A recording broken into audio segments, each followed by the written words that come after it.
my name is Josiah Rea. I'm going to show you how to make a graph sheet that you can type in using Microsoft Excel.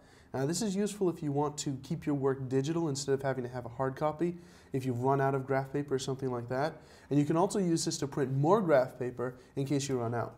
So here I am in Microsoft Excel. As you can see, these cells aren't exactly square. They're not really set up like a graph. To get them to be, all you have to do is click this little button in the upper left. And if you adjust any of the widths or the heights, it adjusts it across the entire worksheet. And that's pretty cool. It saves you a lot of time. However, you also notice that these cells are not necessarily uniform. Now you can come over here to the Format button underneath the Home tab on the ribbon and try to adjust the row and the row height and the width.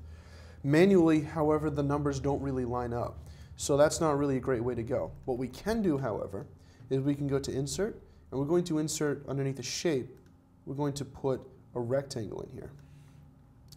And what we want this to be is completely uniform. So we're going to come under the Format tab, which opens automatically, go into Size, and we're going to say 0.5 inches for the width and the height.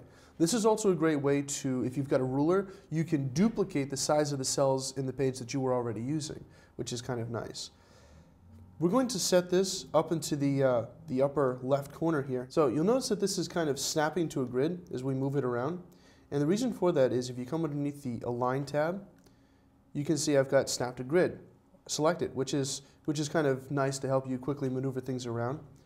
However, if we select this button and we try to line up the row and the height up with the cell, it will occasionally do this where it automatically readjusts itself. That's not really something that a guide should do. To disable this, select the square. We're going to come back to Format and push this little button underneath Size. And we come over here to Properties, and you'll notice that it moves and resizes itself with the cells, which is not at all what we want. So we're going to select this third option down here. We don't want it to move at all.